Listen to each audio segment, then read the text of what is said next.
غادي ندوزو لواحد القضية Oui, أخرى، وهي واحد السيد اللي تعرفو اللي هو أندري أزولي. oui. أندري أزولاي. المهم كنتي قلتي في واحد لونتروتيان Mhm. و سور انترنت، في واحد لارتيكل سور Oui. انترنت ومن حتى في واحد لا فيديو زعما tu as accusé. Oui. vous avez accusé que André Azoulay زعما سي ان سايان. Oui. شنو هي السايان؟ السايان هو شي واحد اللي تتعاون مع الموساد تعطيه معلومات. Tout à fait. Oui. واخا هذه راه قضيه راه خطيره زعما سي ان كونسيي دو روا، لو Oui. كونسيي ايكونوميك ديال لوتوريتي لا بلو au Maroc. il collabore avec le Mossad، تتعاون مع الموساد. Mais, يعني مع عندنا واحد يعني قريب للملك تكون معاه في البالي رويال داكشي. mais c'est avec l'accord du roi. Mais le roi du Maroc, la monarchie marocaine, depuis 61, depuis Hassan II en tout cas, ça c'est sûr, elle collabore avec Israël et le Mossad main dans la main, avec les sionistes. Enfin, c'est pas, je ne dévoile pas un secret. Enfin, je veux dire, c'est connu et reconnu. Enfin, je veux dire, qui a formé les agents de la sécurité du palais, les gens du Mossad, qui a formé des officiers alors, et les officiers allaient s'entraîner en Israël, se former en Israël. Mais ça c'est, enfin, je veux dire, un des premiers chefs d'État arabes à avoir accueilli des chefs sionistes, c'était le Maroc, avant tout le monde. Et au vu et au su, c'était en 86, il avait reçu Yitzhak Rabin et Shimon Peres, alors que la Palestine était sous occupation. Voilà, et puis que fait le Maroc, par exemple, contre la judaïsation de Jérusalem? Le soi-disant président du comité Al-Quds, mais c'est bidon. Enfin, mais c'est la propagande. C'est des mots et des mots.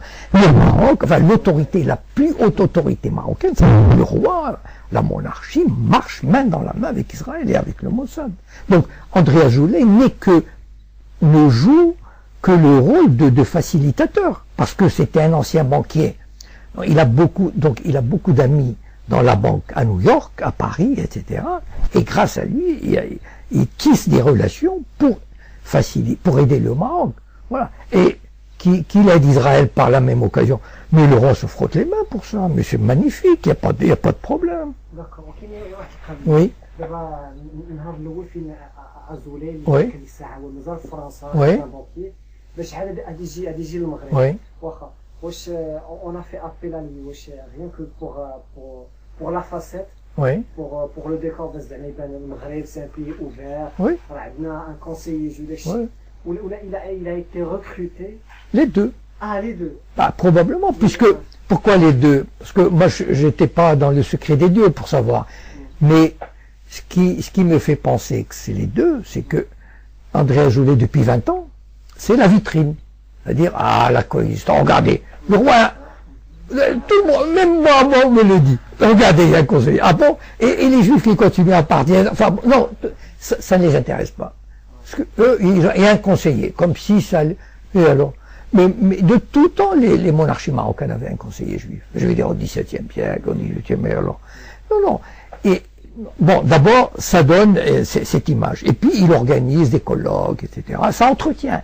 C'est très important, cette image. Le Maroc bénéficie de cette image. Le Maroc cherche des appuis auprès de qui? Auprès de l'Amérique et de la France, en particulier. Et au Moyen-Orient, auprès de l'Arabie Saoudite et du Qatar. Les monarchies du Golfe sont les meilleurs alliés d'Israël et de l'Amérique. Donc, il est en plein dans cette dynamique. Voilà. Et, comment dire, il est très probable que ça a joué le fait que André Azoulay soit parti au Maroc pour jouer ce rôle de Sayan. C'est-à-dire, moi j'ai expliqué, on m'a demandé dans une interview, en quoi consiste ce rôle de Sayan. Bon, voilà. Et ce rôle de Sayan consiste à faire en sorte que Israël gagne une légitimité auprès des pays arabes très important, gagne une certaine reconnaissance internationale, une légitimité sans rien concéder. Et il a réussi à merveille. Enfin, je veux dire, pour moi, c'est un Sayan parfait. Il a rempli sa fonction de manière extraordinaire, puisque le Maroc est un pays qui a pratiquement déroulé le tapis rouge devant Israël. Il faut pas croire les trucs qui disent oui, bon, on va rompre les relations, on va les geler. Bon, tout ça, c'est pour la galerie, parce qu'ils sont obligés de faire ça. Parce que l'opinion publique elle est remontée contre Israël. Mais en sous-main, on fait tout pour faciliter la pénétration d'Israël dans le monde arabe sans rien concéder. Encore une fois, c'est ça qui est important. Voilà. Ils ont fait ça en Tunisie, ils ont fait ça en Mauritanie.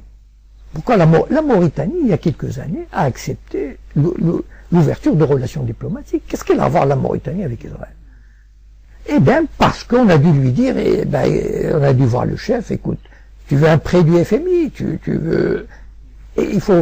Voilà. Et, bon, le Maroc, on peut pas lui demander ça encore, parce que c'est trop gros. Mais, quand même, le comité Al-Quds, il est là, justement, probablement avec la bénédiction israélienne et américaine.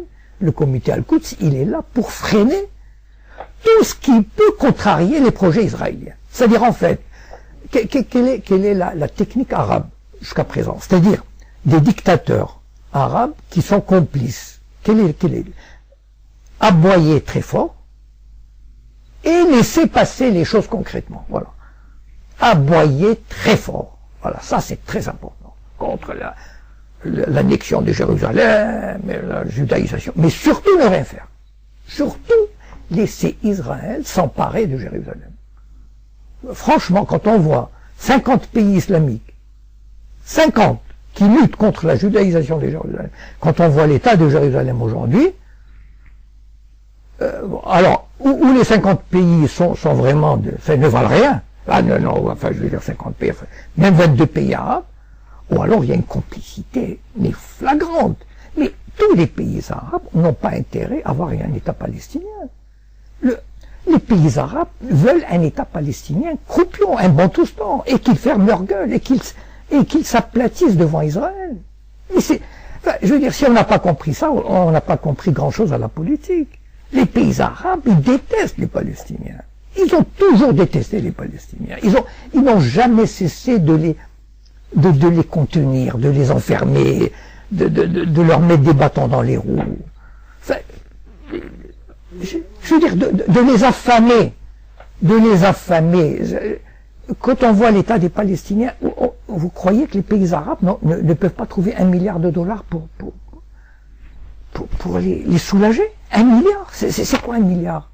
Regardez le Qatar, il achète des trucs. Ils ne trouvent pas, ils ne payent même pas l'argent qu'ils ont promis à l'autorité palestinienne. Non mais, voilà. Mais ils n'en ont rien à fiche. Ils veulent amener les Palestiniens à accepter les conditions israéliennes et qu'ils ferment leur gueule.